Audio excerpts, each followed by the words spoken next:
سیدی یا رسول اللہ، الصلاۃ والسلام علیک یا سیدی یا حبیب اللہ، الصلاۃ والسلام علیک یا سیدی یا خاتم النبیین وعلی آلک و اصحابک یا سیدی یا شفیع المذنبین۔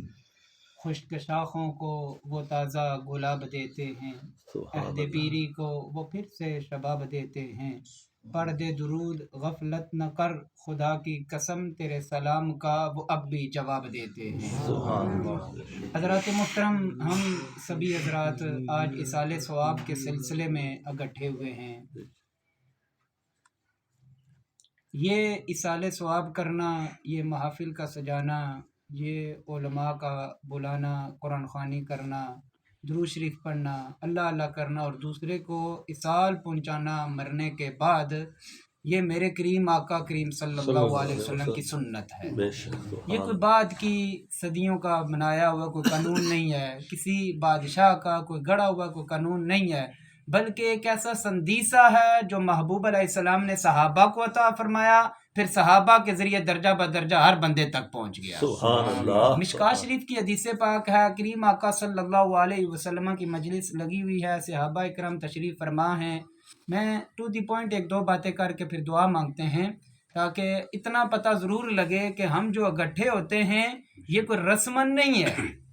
یہ کوئی کسی کا بنایا ہوا کوئی قانون نہیں ہے۔ یہ نہیں ہے کہ میں نہیں جاؤں گا تو اس کے لیے دعا کون کرے گا یا فلاں ناراض ہو جائے گا، یہ ناراضگیوں کی بات نہیں ہے۔ آج ہم برادری لیول پہ آتے ہیں، بلکہ ہونا یہ چاہیے، بزرگ فرماتے ہیں کہ بندے کی نیت یہ ہو، آج میں اگر رمضان صاحب کے اہل و عیال کے لیے یا کیسر بھائی کے والدین کے لیے اگر دعا کرنے کے لیے جا رہا ہوں تو رب تعالیٰ کر میرے لیے بھی قدم اٹھ کر میرے لیے بھی دعا کرنے کے لیے آ جائے،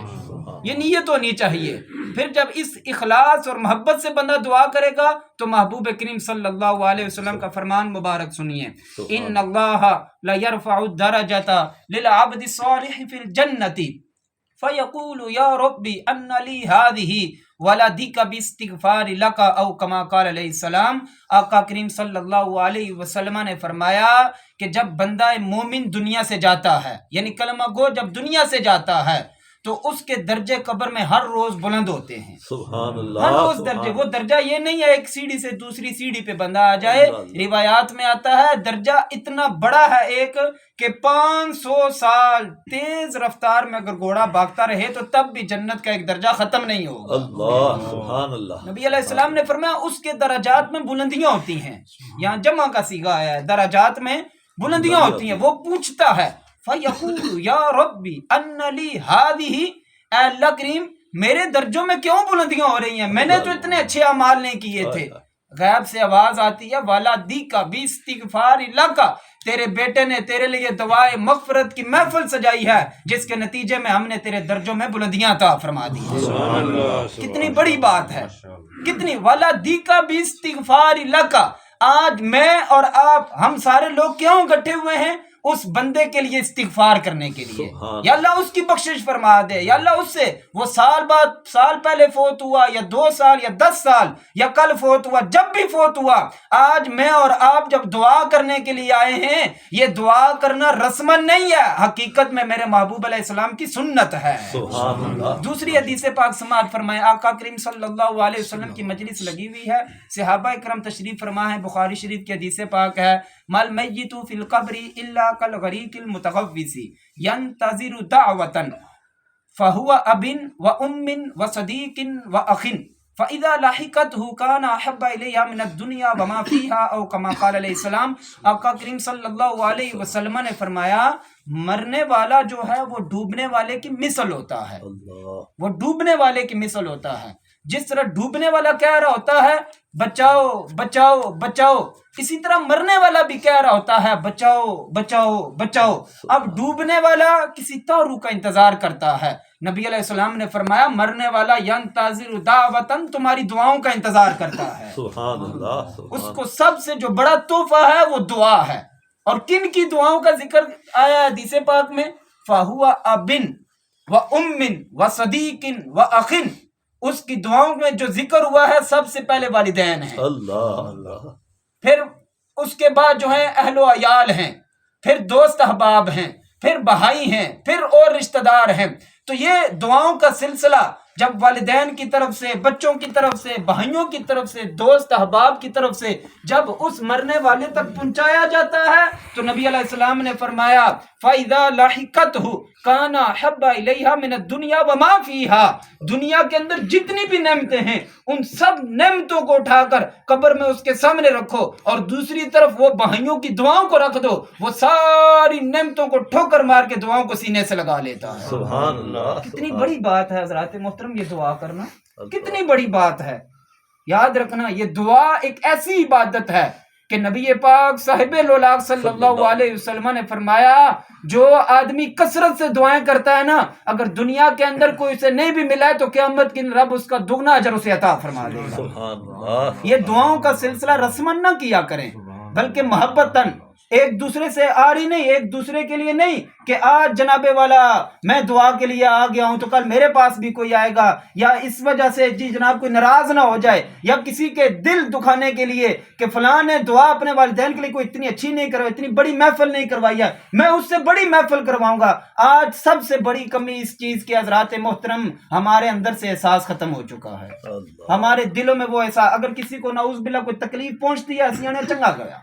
اللہ کرا اور اس رہتا ہے، ہمارے اندر وہ احساس، وہ خون سفید ہو چکے ہیں۔ روایات میں آتا ہے امام جلال الدین سیوطی رحمت اللہ علیہ آپ در منصور میں فرماتے ہیں کہ دنیا کے اندر جو سخت ترین چیز ہے نا، سخت ترین چیز وہ پہاڑ ہیں۔ 10 چیزیں مضبوط ترین ہیں، ان مضبوط ترین میں پہلے نمبر پر پہاڑ ہیں،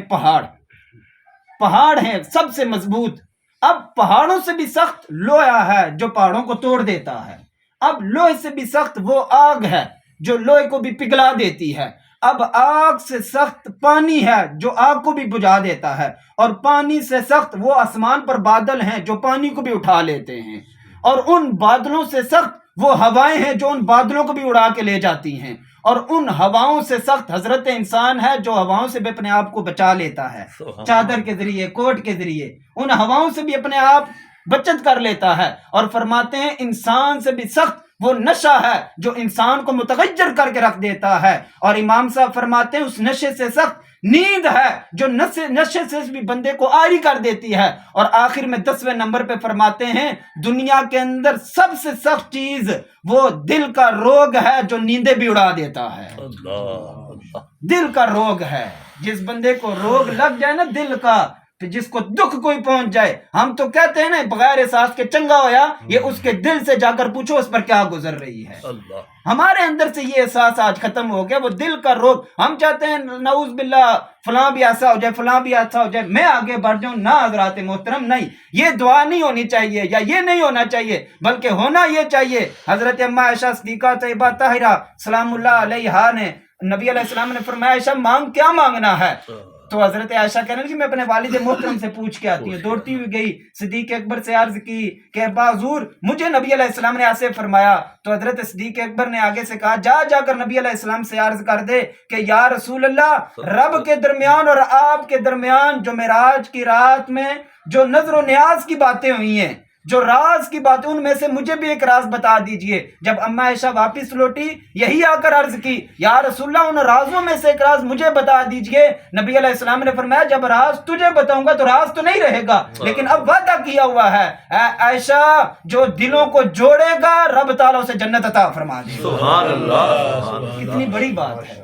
کتنی بڑی بات ہے۔ آج میں اور آپ اس سے دور ہو گئے ہیں، ہم توڑنے میں لگے ہوئے ہیں، اور میں نے پہلے بیان کر دیا ہے دنیا کے اندر سب سے سخت ترین جو چیز ہے نا وہ دل کا توڑنا ہے، دل کا توڑنا ہے۔ یہ ہو سکتا ہے آج آپ نے پہلی مرتبہ سنا ہو کہ بڑے بڑے پہاڑ ہیں، لوہا ہے، آگ ہے، لیکن جو آدمی کسی کے دل کو توڑتا ہے، کسی کو روگ پہنچاتا ہے نا، وہی سب سے سخت ترین کام کر رہا ہے۔ وہی بندہ جناب جب صدیق اکبر کے پاس دوڑتی ہوئی واپس گئی، کہا ابا جی نبی علیہ السلام نے فرمایا جو دلوں کو توڑے گا وہ ڈرگ جنت میں داخل ہوگا۔ تو ابو بکر صدیق رضی اللہ تعالیٰ عنہ زاروں قطار رونے لگے۔ ابا جی آپ کیوں رو رہے ہیں؟ بیٹی تو نے دیکھا نہیں ہے جو دلوں کو جوڑے گا وہ ڈرگ جنت میں داخل ہوگا، تو جو توڑے گا وہ کدھر داخل ہوگا؟ تو بات تو یہ حضرات محترم جوڑنے کی کوشش کریں۔ من کان یؤمن باللہ والیوم الآخر فلیصل رحمہ، جو اللہ اور قیامت کے دن پر ایمان رکھتا ہے اسے چاہیے کہ رشتہ داروں میں صلہ رحمیاں پیدا کرے، سلوک اور اتفاق پیدا کرے، ایک کی بات دوسرے کو، دوسرے کی بات تیسرے کو، یہ چغل خوری کرنا، ایک دوسرے کے ساتھ برائی کرنا، ایسے بندے کی دعائیں بھی نہیں قبول ہوتی اور عبادتیں اٹھا کر اس کے منہ پہ ماری جاتی ہیں۔ جوڑنے کی کوشش کریں، ہو نہ یہ پھول تو بلبل کا ترنم بھی نہ ہو، چمنے دہر میں کلیوں کا تبسم بھی نہ ہو، یہ نہ ہو ساقی میں بھی نہ ہو، خم بھی نہ ہو، بزم توحید بھی دنیا میں نہ ہو، تم بھی نہ ہو، خامہ افلاق کا استادہ اسی نام سے ہے، نبض ہستی تپش امادہ اسی نام سے ہے، دشت میں دامن کوہسار میں میدان میں ہے، بحر میں موج کی آغوش میں طوفان میں ہے، چین کے شہر مراکش کے بیابان میں ہے، اور حضور کی محبت پوشیدہ مسلمان کے ایمان میں ہے۔ حضور سے پیار کرو، حضور سے محبت کرو، حضور سے عشق کرو، ان کے ساتھ روگ لگا رہو جو روگ حضرت بلال حبشی کو لگا تو حضرت بلال حبشی رضی اللہ تعالی عنہ کی رات کی نیندیں بھی چلی گئی، وہ روگ نبی علیہ السلام کی محبت کا تھا۔ وہ امیہ نے بڑے بڑے ظلم بھی کیے تو ان ظلم پر بھی انہوں نے احد احد کا نعرہ لگایا، کیونکہ روگ جو لگا نا وہ سرکار کی محبت کا لگا جو نیندوں سے بندے کو بیزار کر دیتا ہے۔ تو اپنے اندر دم خم پیدا کریں، اپنے اندر محبتوں کو، اگر نہیں ہے محبت اس میرے رب سے صبح تہجد کے ٹائم ڈائریکٹ رابطہ کریں، رب تعالیٰ تو نے داتا صاحب کو محبت عطا فرمائی وہ تیرے بندے تھے، تو نے خواجہ صاحب کو محبت عطا فرمائی وہ بھی تیرے بندے تھے، اے رب تعالیٰ میں بھی تو تیرا ایک بندہ ہوں، انہی کے صدقے میرے دل میں بھی عشق مصطفیٰ عطا فرما دے۔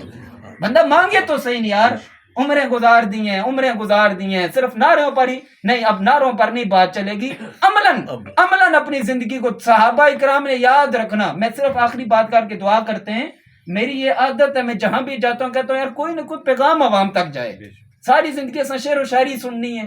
ساری زندگی ہاں شعر و شاعری میں نے بھی ابھی شعر پڑھے ہیں الحمدللہ، اور بھی اعلیٰ حضرت کا بڑا کلام آتا ہے، ایسی بات نہیں ہے، کیا ہی ذوق افزا شفاعت ہے تمہاری واہ واہ، قرض لیتی ہے گناہ پرہیزگاری واہ واہ، خامہ قدرت کا حسن دستگاری واہ واہ، اور کیا ہی تصویر اپنے پیارے کی سواری واہ واہ، انگلیاں ہیں فیض پر ٹوٹے ہیں پیاسے جھوم کر، ندیاں پنجاب رحمت کی ہیں جاری واہ واہ، اور ڈھونڈتی پھرتی ہے مجرموں کو رحمت کی نگاہ قیامت کے دن۔ نبی علیہ السلام سے حضرت انس نے عرض کی یا رسول اللہ قیامت کے دن کہاں ڈھونڈیں؟ فرمایا پل صراط پہ ڈھونڈنا، میں گناہگاروں کی بخشش کر رہا ہوں گا۔ یا رسول اللہ اگر وہاں نہ ملے فرمایا پھر آب کوثر پہ ڈھونڈنا، میں پیاسوں کو پانی پلا رہا ہوں گا۔ یا رسول اللہ اگر وہاں بھی نہ ملے فرمایا میزان پہ ڈھونڈنا، میں نامہ اعمال میں بلندیاں کر رہا ہوں گا۔ یا رسول اللہ اگر وہاں بھی نہ ملے فرمایا اے انس چپ ہو جا، قیامت کے دن میرا گناہگار امتی جہاں بھی پکارے گا میں اس کے قریب کھڑا ہوں گا۔ ڈھونڈتی پھرتی ہے مجرموں کو رحمت کی نگاہ، اے تالے برگشتہ تیری سازگاری واہ واہ، میں صدقے اس انعام کے، میں قربان اسی کرام کے، کیونکہ یا رسول اللہ دونوں عالم میں ہو رہی ہے تمہاری واہ واہ۔ نبی علیہ السلام سے عشق کریں، پیار کریں، محبت کریں اور عملاً پیار کریں، عملاً کسی کو کہنا نہ پڑے کہ میں عاشق رسول ہوں۔ یہ نہیں ہے بندہ گھر میں ساری رات سویا رہے، سارا دن سویا رہے، میڈیا پہ شام کے ٹائم بیٹھ کے کہ میں بھی عاشق ہوں، نا اسے کہنا نہ پڑے، بلکہ وہ جس گلی سے گزرے نا لوگ کہے یہ عاشق رسول جا رہا ہے، اس کا چہرہ بھی بتاتا ہے یہ عاشق رسول ہے، اس کا کردار بھی بتاتا ہے یہ عاشق رسول ہے، اس کی گفتار بھی بتاتی ہے یہ عاشق رسول ہے۔ اور یہ ہم مسجد میں دیکھتے ہیں تو پہلی صف میں نظر آتا ہے، ہم کسی کام میں دیکھتے ہیں دینی کام میں ہمیں یہ پہلی صف میں نظر آتا ہے، اور جب یہ دنیا کے اندر کاروبار کرتا ہے تو تب بھی یہ عشق مصطفیٰ اس کی آنکھوں سے نظر آ رہا ہوتا ہے، بلکہ بندے کا رہنا بہنا سہنا یہ بتا دے کہ یہ عاشق رسول ہے۔ حضرات محترم اپنی شکلوں کو بھی نبی علیہ السلام جیسا بنا لو اور اپنے کردار کو بھی سرکار کی سنت کے مطابق ڈال لو۔ یاد رکھنا یہ بات، پھر دعا مانگتے ہیں کوئی سنت بھی ظاہراً ساتھ نہیں جائے گی، توجہ ہے آپ لوگوں کی، کوئی سنت بھی۔ میں صبح سے لے کر 12:30 بجے تک کلاس لگا کے آیا ہوں کتابوں کی، یہی قرآن و حدیث پڑھا کے آیا ہوں۔ بات یہ ہے کہ اب میرا حق بنتا ہے بس آخری بات کر کے، نبی علیہ السلام کے دیوانوں کوئی سنت ظاہراً ساتھ نہیں جائے گی۔ کفن ہے تو وہ بھی پتہ نہیں ملے گا یا نہیں ملے گا، کیا ہوگا وہ بھی پتہ نہیں، ادا ہوگی سنت یا نہیں ہوگی، لیکن داڑھی ایک ایسی سنت ہے جو ظاہراً ساتھ جائے گی، جو ظاہراً ساتھ جائے گی۔ کتنا بھی بندہ گناہگار ہو نا، کتنا بھی بد کردار ہو، جب کسی کے منہ پہ داڑھی ہو اور شکل جیسی بھی ہو، داڑھی ہو یقین مانو اس داڑھی کے صدقے اللہ اس کو سرٹیفکیٹ جنت عطا فرما دے گا. وہ جو آخری گواہیاں ہوتی ہیں، جو آخری دیدار ہوتا ہے بندے، کہتے ہیں منہ دیکھ لو، اگر اس کے منہ پہ داڑھی ہے نا تو لوگ کہتے ہیں ماشاءاللہ یار کیا ہی پیارا، نہیں بھی ہے تو تب بھی سبحان اللہ، مومن گیا تو سبحان اللہ. لیکن یہ ایک سرٹیفکیٹ ہے، یہ نہیں ہے نعوذ باللہ. کسی نے اگر داڑھی رکھی ہوئی ہے تو لوگ کہیں نعوذ باللہ تو داڑھی رکھ کے جھوٹ بولنا، پر جھوٹ و ذات نال بولنا، پر داڑھی نال کے تعلق ہے. نبی علیہ السلام کے قریب سے ایک جنازہ گزرا، سرکار نے صحابہ نے عرض کی یا رسول اللہ یہ اچھا انسان نہیں تھا، سرکار نے فرمایا واجبت. تھوڑی دیر کے بعد ایک اور جنازہ گزرا، صحابہ نے عرض کی یا رسول اللہ یہ بہت اچھا انسان تھا، نبی علیہ السلام نے فرمایا واجبت. فاروق اعظم کھڑے ہو گئے، عرض کرنے لگے ماں واجبت لہا یا رسول اللہ، یا رسول اللہ کیا واجب ہو گئی؟ ایک کی ہم نے برائی بیان کی، آپ نے فرمایا واجبت، دوسرے کی اچھائی بیان کی، آپ نے فرمایا واجبت، کیا واجب ہوگی؟ نبی علیہ السلام نے فرمایا وَأَنْتُمْ شُهَدَاءُ اللَّهِ فِي الْأَرْضِ، تم اللہ کی زمین میں گواہ ہو جاؤ، جس کی تم نے برائی بیان کی اللہ نے اسے جہنم کے گڑھوں میں سے گڑھے میں پھینک دیا، اور جس کی تم نے اچھائی بیان کی رب ذوالجلال نے جنت الفردوس کا مالک بنا دیا. کتنی بڑی بات ہے کہ وہ جو آخری گواہی ہوتی ہے نا بندے کی، وہ بندے کو فرشتوں کے جواب بھی دے کے چلی جاتی ہے. تو حضرات محترم عملی زندگی میں آئیں، نمازوں کی پابندی کریں، ظاہراً اپنی صورت سرکار جیسی بنا لیں، اور باطناً نماز پابندی، اٹھتے بیٹھتے چلتے پھرتے درود شریف پڑھیں، آپ ہر ٹائم ولی ہیں. اللہ رب العزت سے دعا ہے رب تعالی رمضان صاحب کے ابا و اجداد کے اثر بھائی کے والدین کی بخشش فرمائے، اللہ اس گھر پر خاندان پر خصوصی کرم نوازیاں عطا فرمائے.